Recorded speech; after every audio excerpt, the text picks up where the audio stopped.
सुनहरा हिंदुस्तान में आपका इस्तकबाल और स्वागत है। नाज़रीन, ड्रामा व थिएटर के हवाले से गिना कदर खिदमत अंजाम देने वाला शहर निसात कोलकाता का मारूफ इदारा लिटिल थेस्पियन की जानिब से 23 अक्टूबर 2024 बरोज़ बुध एकेडमी ऑफ फाइन आर्ट्स के ऑडिटोरियम में शाम 6:30 बजे मारूफ ड्रामा निगार, हिदायतकार व अदाकार मरहूम अजहर आलम का ड्रामा चाक का तीसरा शो नहायत ही कामयाबी व कामरानी के साथ पेश किया गया, जिसकी हिदायतकारी का फरीजा लिटिल थेस्पियन की रूहें रवा बेहतरीन डायरेक्टर व अदाकारा उमा झुनझुनवाला ने की। साथ ही साथ उन्होंने इस ड्रामे में जोहरा का किरदार भी बहुस्न खूबी अदा किया।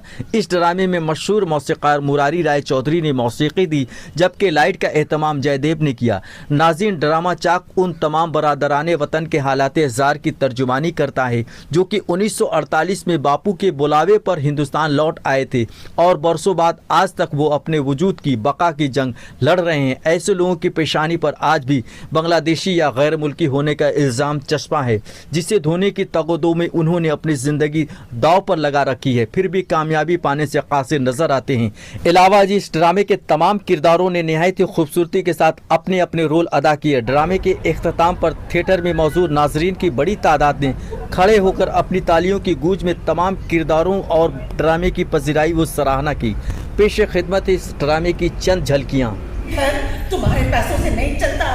अच्छा, तो फिर ये घर कैसे चलता है? हब्बा की तनख्वाह। अरे स्कूल से जब तनख्वाह मिलती है ना, तो वकील को जाकर दे देते हैं और उन्हें चटाई पर बैठकर दुआ पढ़ने से फुर्सत नहीं। और बेटी का हाथ तो आपके सामने ही है। शर्म तो उसे आनी चाहिए जिस हरकत वो कर रही है। सुना नहीं क्या करे थे फरीदा के अब्बू?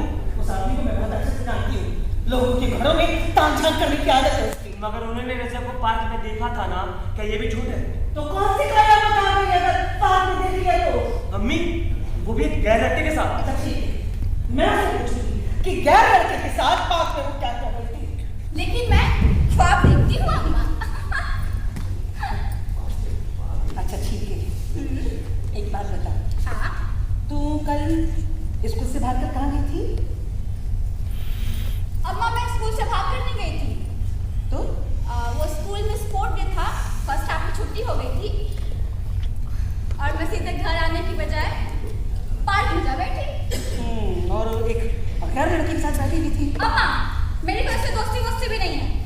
उसने मुझे देखा तो मेरे पास आकर बैठ गया और बस फरीदा के अब्बू ने यहाँ आकर चुगली लगा दी। लेकिन स्कूल ड्रेस में एक लड़की के साथ पार्क में बैठने की जरूरत ही क्या थी? बैठ भी गई तो कौन सी कयामत आ गई? काउंसलर ना आपको बेवकूफ बना रहा है। आपको अमन कमेटी के प्राइमरी स्कूल में टीचर के हैसियत से नहीं रखा गया, बल्कि आपसे डरवानी करवा रहा है माँ की। अरे समझने की कोशिश करो।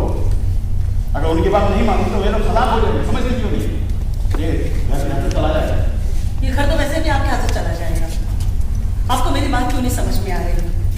बरसों से केस लड़ रहे हैं ना, कोई फैसला वक्त तक देख लीजिएगा। आपको बेवकूफ बनाकर वक्फ बोर्ड का जाल बिछा कर ना ये जमीन आपसे हथिया लेंगे और आपके देखते देखते यहाँ एक बड़ी सी बिल्डिंग खड़ी हो जाएगी और आप कुछ नहीं कर पाएंगे। कह देती हूँ। दिन भर ऑटो चलाते हैं और रात को सारा दोस्तों के साथ हंसी मजाक, और फिर ये शाही बिस्तर पर लेटते ही सारा टेंशन भूलकर अपनी दुनिया में गायब।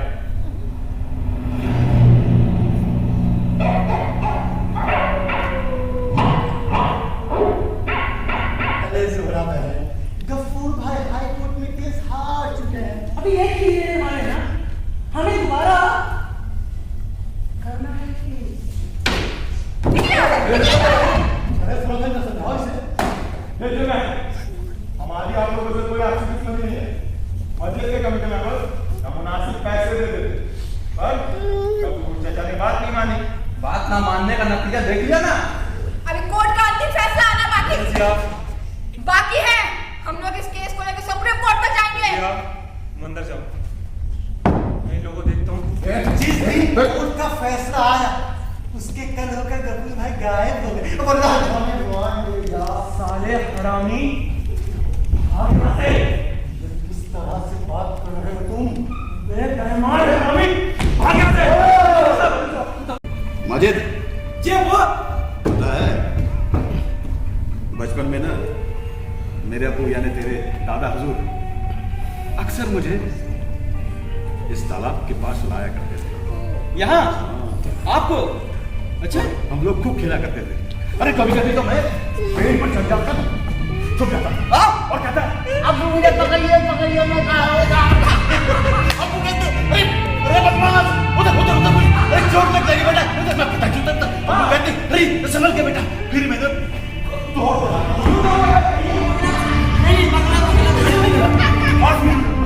ये बांग्लादेशी साबित करवा देंगे। तो फिर ये क्या है? अरे ये तो मैं कह रहा हूँ ये क्या है? ये देख ये क्या है? ये है मेरे माता पिता का हिंदुस्तानी पासपोर्ट। देख ये देख इसमें जो है ना ये देख ये क्या है? ये है मशरिकी पाकिस्तान जाने के लिए यानी कि बांग्लादेश जाने के लिए ये स्टैम्प है, इजाजतनामे का स्टैम्प है। ये है हिंदुस्तान सरकार का, ठीक है। और वहां जाते ही वो मुल्क 2 टुकड़ों में जुड़ जाएगा और वहां बंगाली और गैर बंगाली के बीच खून बहने का खेल शुरू हो जाएगा। सब कुछ बदल गया था। एक मुसलमान फौजी दूसरे मुसलमान शहर को बड़े ही रहने से खत्म कर रहा था और एक जख्मी शहरी अपने ही मुसलमान भाई और पड़ोसी को मार रहा था सिर्फ जबान के नाम पर अपनी पहचान बनाने के लिए। बड़ी मुश्किल से हम लोग अपनी जान बचाकर यहाँ आए हैं हिंदुस्तान।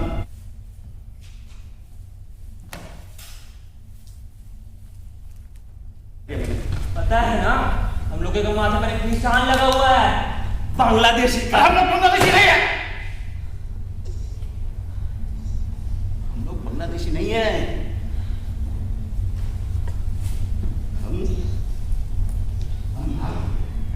हम हिंदुस्तानी है, हम इंडियन है। समझता क्यों नहीं?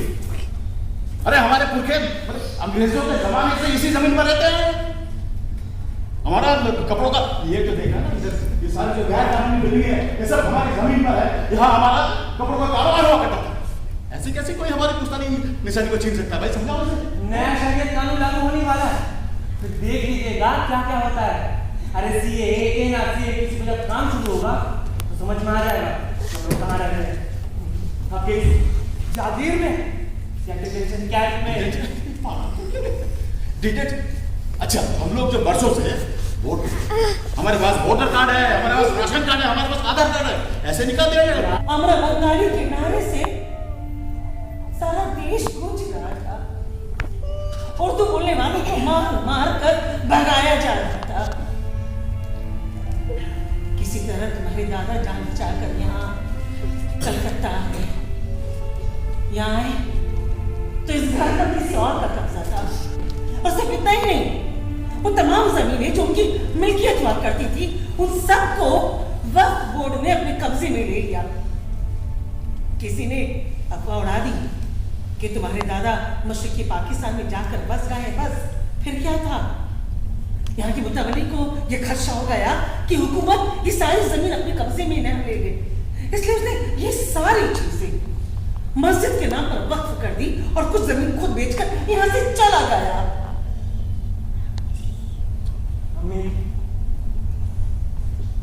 हालात और भी बदल गए। यहाँ किसी को किसी की फिक्र नहीं है। जब मैं शादी होकर इस घर आई थी ना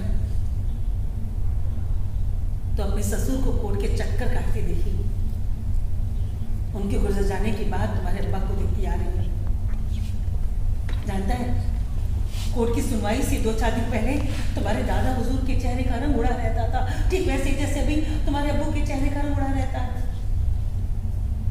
मुझे ऐसा महसूस होता है जैसे इस घर में किसी जिन जन्नात का साया हो या किसी खबीस का या कोई बददुआ या कोई अजाब जिसे मैं ठीक ठीक महसूस कर पाती हूँ। मैं बिल्कुल साफ साफ देख पाती हूँ, ठीक वैसे ही जैसे रोज सूरज को डूबते और निकलते हुए देखती हूँ। मुझे ठीक वैसा ही महसूस होता है जैसे बर्फीली सर्द हवाएं हड्डियों को चिरती हुई जिस्म में बेबस हो जाती हूँ।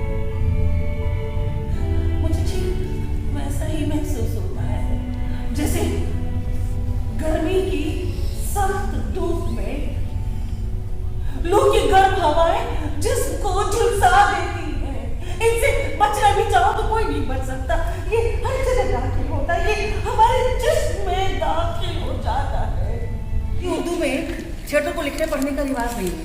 तो मैं इस जिद पे अड़ी हुई हूँ कि कलकत्ता शहर और बंगाल का, हमारा बंगाल के हिंदी और उर्दू भाषी थिएटर को लेके लिखना पढ़ना सीखेंगे। तो ये आलेख प्रतियोगिता यानी रिसर्च आर्टिकल कंपटीशन है। उसके बाद हम ड्रामा कंपटीशन भी कर रहे हैं कि आज की युवा आगे आए। 28 फरवरी से 5 मार्च जश्न अज़हर है। हर साल की तरह ये 14वां वर्ष होगा हमारे नेशनल थिएटर फेस्टिवल का, जहाँ पर आप देखेंगे दिल्ली, ग्वालियर, भोपाल आदि जगहों से नाटक आ रहे हैं। और आदाब, आज हमने जिस नाटक की पेशकश की उसका नाम है चाक। ये नाटक अजहर आलम का लिखा हुआ है, कहूँ तो ये उनका आखिरी नाटक है। आज इसका ये तीसरा शो था, मेरे हिदायत में हो रहा है। इसका म्यूज़िक जो है वो हमारे बंगाल की प्रसिद्ध म्यूजिशियन जो हैं मुरारी राय चौधरी, वो संगीत नाटक एकेडमी से सम्मानित भी हैं, उन्होंने किया है। लाइट जॉयदीप रॉय ने किया है। इस नाटक का मौजू बहुत ही ख़ास है और मैं कहूँ कि ये अभी प्रेजेंट सिनारियो को ले रहा है, समेट रहा है कि एक आज़ादी की लड़ाई के इतने साल बाद भी कुछ लोग ऐसे हैं जो भटक रहे हैं, जो ना इधर के साबित हो रहे हैं ना उधर के हो रहे हैं।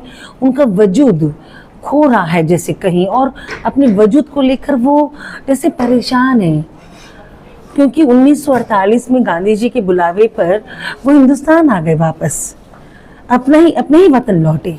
और अपने वतन लौटने के बावजूद उनके माथे पर एक निशान लगा हुआ है। जैसे इस नाटक में एक डायलॉग आता है कि हमारे माथे पे बांग्लादेशी का निशान लगा हुआ है, तो वो बांग्लादेशी या पाकिस्तानी, जबकि वो है भारतवासी, भारत के रहने वाले हैं। तो अपने वजूद को लेके जो संघर्ष है इस परिवार का, उनकी प्रॉपर्टी को वक्फ बोर्ड वाले किसी जालसाजी से हड़प लेते हैं, बहुत सारी बातें ही समेटी हुई हैं।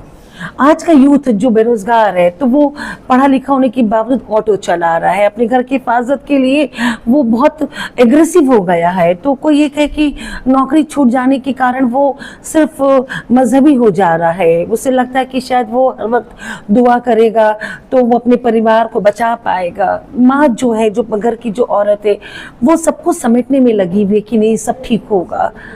तो कुल मिलाकर ये हर एक उस परिवार की कहानी है जो अपने अस्तित्व के लिए, अपने वजूद के लिए लड़ रहा है। मैं डॉक्टर केयूर मजमूदार, यह सिर्फ नाटक नहीं है, यह एक संवेदना है, यह एक कहते हैं ना, it's a through of emotions.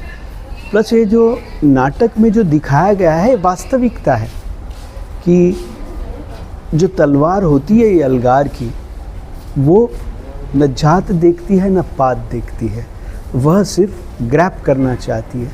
यह किसी के भी संग होता है, ऐसा नहीं कि कोई मंदिर है वो किसकी जगह लेगा या कोई वक्फ बोर्ड है वो किसकी जगह लेगा।